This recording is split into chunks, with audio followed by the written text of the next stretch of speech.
I first started making countdowns for YouTube in early 2011 under the impression that if I threw my opinions onto the internet, someone would care and/or agree with me.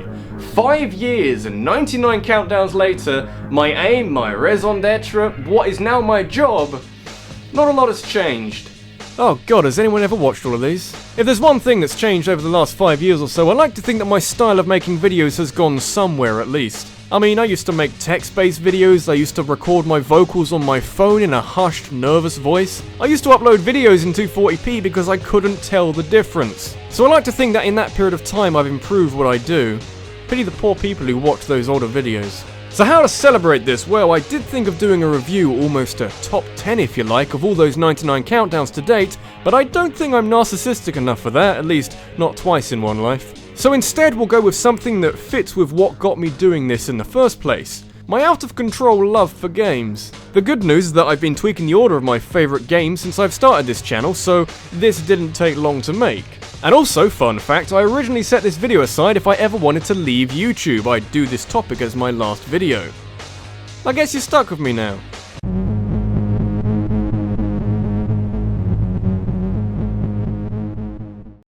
Part of the problem that comes with the heavy saturation of shooter games over the last decade is that it's become very hard to distinguish between games at a distance. You can look at big names, but you do get to a stage where popularity doesn't necessarily translate to any sort of quality.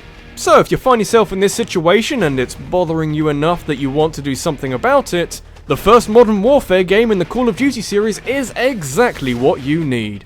It's the ship that launched quite literally 1,000 shooters. Before Call of Duty became bloated by its own sense of self-work, it was working damn hard to reinvent itself.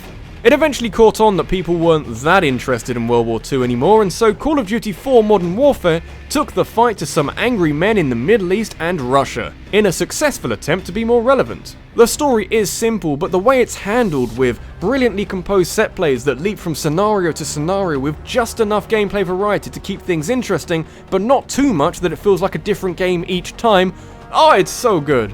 The campaign is short but ridiculously memorable, and even if crawling under a moving tank or emptying a plane full of terrorists aren't your thing, Modern Warfare still has the best multiplayer of any game in the series. Slightly more abandoned these days, but this is before killstreak bonuses got stupid. Before you pass judgment on Call of Duty as a series, give this game a whirl and I can almost guarantee you won't be disappointed. Maybe if you've got a fear of flying.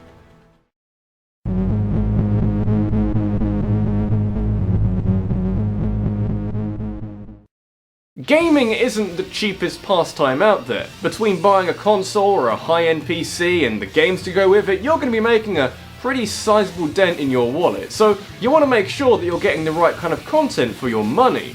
Spending a lot of cash on one game can be very frightening. It's like with any interest really, you wouldn't want to spend a ton of money on a bicycle made of toothpicks. But there's still some trepidation about pouring a ton of cash into one game, even if it's a very good one.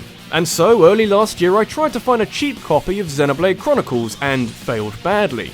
This game did not end up in my hands without lopping off a chunk of my wallet.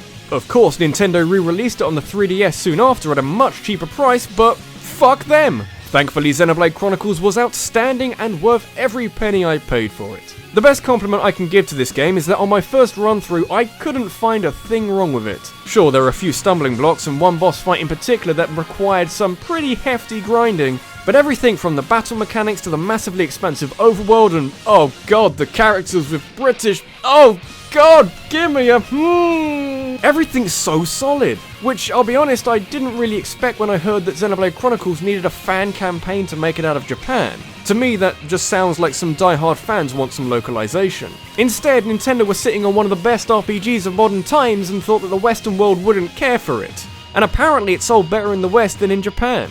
Let me tell you, we were really feeling it.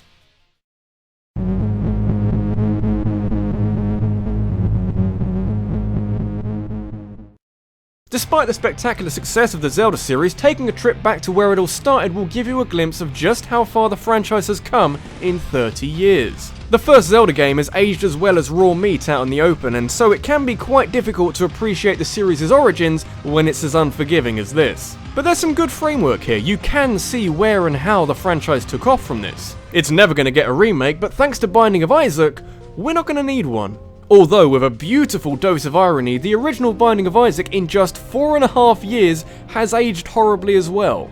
Not really through much fault of its own, mainly because Binding of Isaac Rebirth is fucking outstanding. And it must be, because if you tried to convince me a few years ago that I'd get something out of a luck-based top-down dungeon crawler in the style of the first Legend of Zelda, I would have punched you very hard. And yet, while luck is such a huge part of Rebirth, it's balanced in such a way that for every crap run you get, an insanely overpowered run is waiting just around the corner. The random aspect makes picking up items even more interesting from a synergy point of view. The way that some items interact with each other, especially in the Afterbirth DLC, creates this sense that no two runs will ever play out in the same way. I've put 300 plus hours into Rebirth, unlocked everything, and yet I'm still going. It's not a problem. When Afterbirth Plus comes out, then it might be a problem.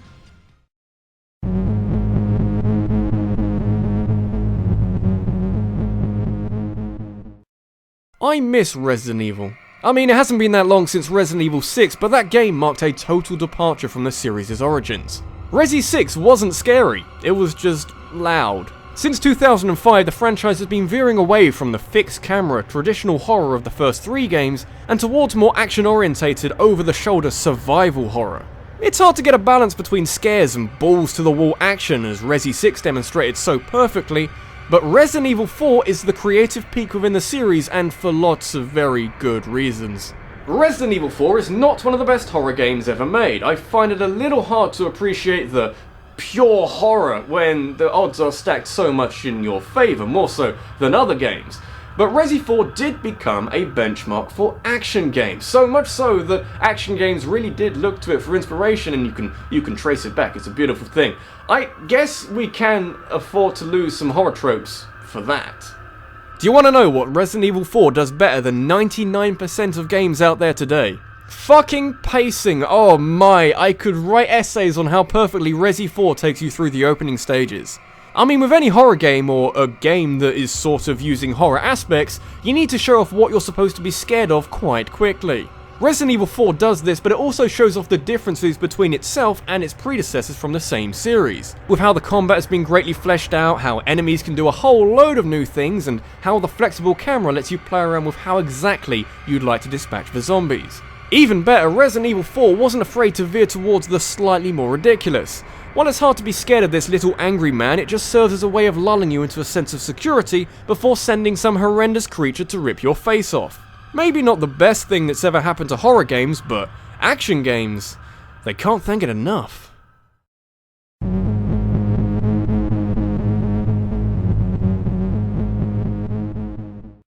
For a long time I thought Team Fortress 2 was really obnoxious. Granted, this view was based off my only exposure to the game, which was unfortunately those Gmod videos and the occasional exclamation that it's the best hat simulator you'll ever play.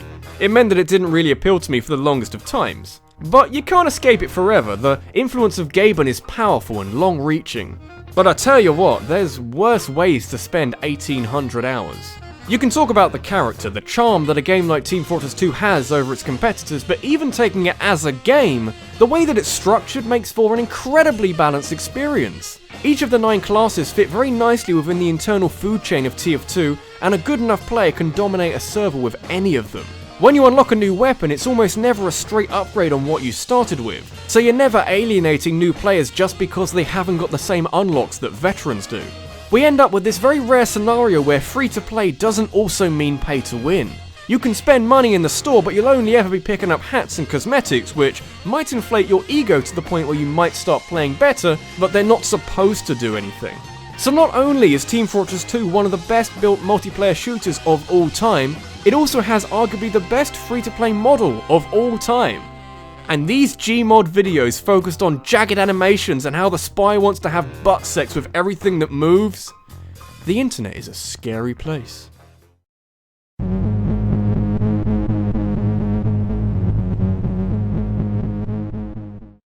I try not to let nostalgia cloud my judgment too much with games. I appreciate the memories I have from my childhood, but I think you should re-evaluate some of the games to determine if they still deserve your love now. And just as well, because as it turns out, I played some pretty critically acclaimed games during that time. Maybe that's what put me where I am today. Not least Pokemon Gen 2, which despite being 16 years old this year, are still a sensational couple of games. Pokemon has been criticised in the past for not really doing anything of itself other than just churning out more Pokemon. You're still collecting badges, you're still fighting off some villains, and you still have a rival. But what the second generation changed from the first is maybe the single most important step in the franchise's history. Now, this isn't going to turn into Pokemon Gen 1 as a bug-ridden mess, so let's laugh at it, but I would like to emphasise how crucial the modifications made in Gen 2 were. Gen 1 was rough around the edges, and that's fine, it was treading a bit of new ground for itself, but Gen 2 did exactly what it needed to do.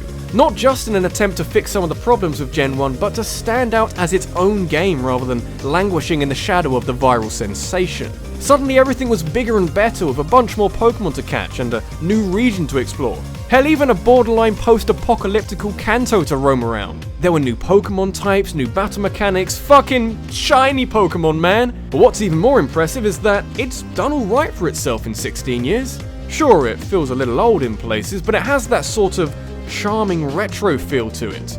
I don't think that's nostalgia, I just think it's aged like a gem.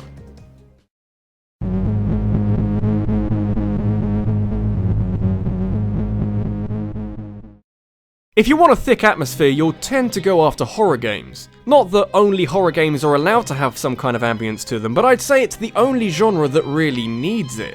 Kinda hard to fear something if the atmosphere is as flat as a pancake. But the brilliant thing is that other genres can rack up the tension to a similar effect, giving the game an extra layer of fear to it. And if you ever want a yardstick for this kind of thing, fucking Bioshock. Now, Bioshock isn't a horror game. I'd say that any game where you can shoot electricity from your fingertips can't really be considered as such. But the game goes about its business in a manner not too dissimilar to some of the more scary games out there.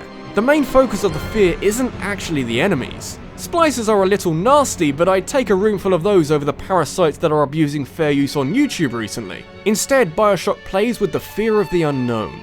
The world of Rapture is a spectacular place to wander around, but you do so with a constant feel of unease. This grand underwater city where everything is legally possible without the constraints of morality is cool, but fucking terrifying. You can have all the plasmids you want, but it doesn't stop the game from feeling claustrophobic, both with physical space and with the nutcases you encounter on the way. And the twist at the end? Still getting over it. Not sure I ever will.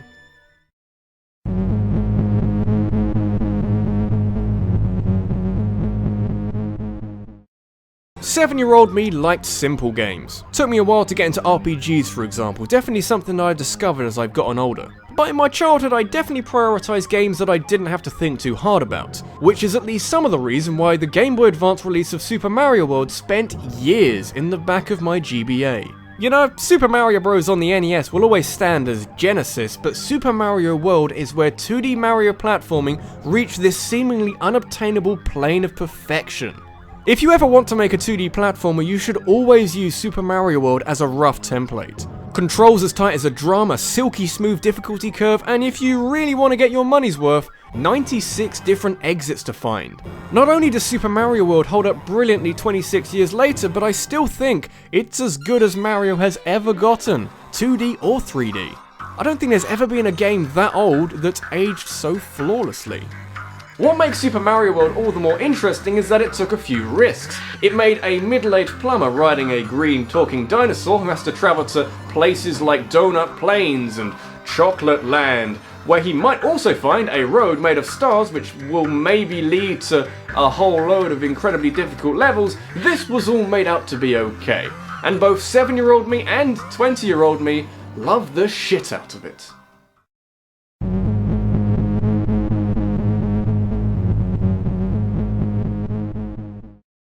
Some games like Super Mario World stand as the quintessential experience for a genre. It doesn't happen too often, but I'd wager quite a number of them have already shown up on this video.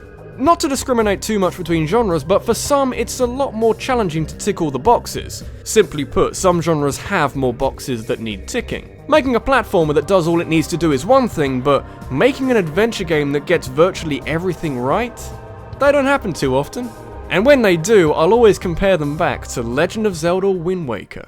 Is it safe to say that this game is not just one of the best adventure games of all time, but also one of the rare moments in the Zelda series where it has truly tried to reinvent itself? The switch to cel-shaded graphics was famously received very poorly, but I look back at them 14 years down the road and they still look gorgeous. We didn't even need a remake, now human eyes can barely handle the beauty.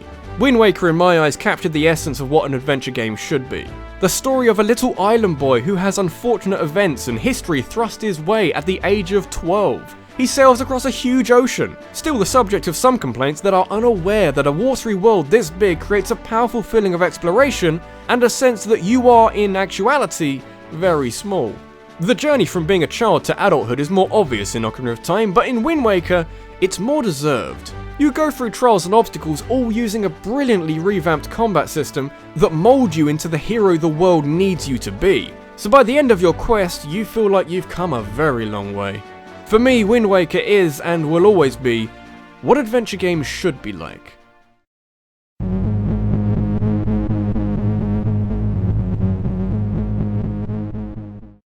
Metal Gear dances around a lot, usually while not wearing a lot of clothes as Hideo Kojima shrugs his shoulders and goes back to furiously licking windows. For anyone who's been on this channel for a while, it will come as no surprise when I say that Metal Gear is my favourite franchise of them all. This remarkable blend of serious tones and lunacy that more often than not react off of each other to create some very memorable games. It can be difficult to get everything stable though, striking a balance between lengthy cinematics and gameplay is something that the series hasn't always managed to get right, but when it does, we get a game like Metal Gear Solid 3 Snake Eater.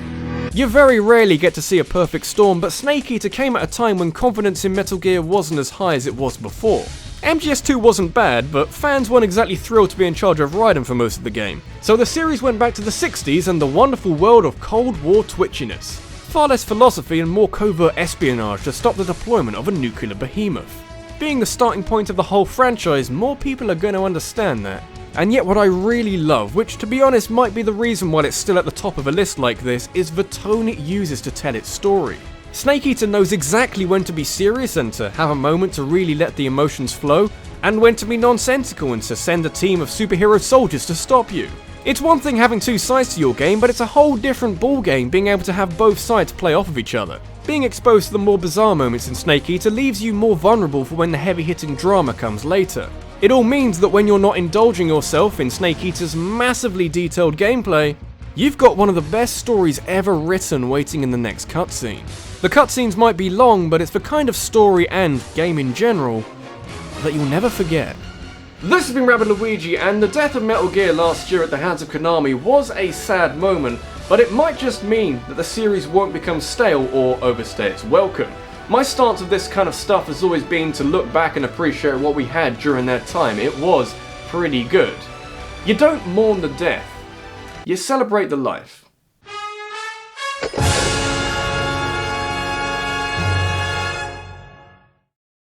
Hey guys, hope you like that. Gotta say, I never thought I'd get anywhere near this many countdowns on this channel. I imagine the weekly top 5s help with the numbers, but, you know, 100 is a big number. So thanks guys, not sure I'd have made so many if it wasn't for you. You've made making these videos quite a lot of fun. Anyway, there's a top 5 poll going on via Twitter and Facebook, so get to work on that. Gotta get started on countdown 101 at some point.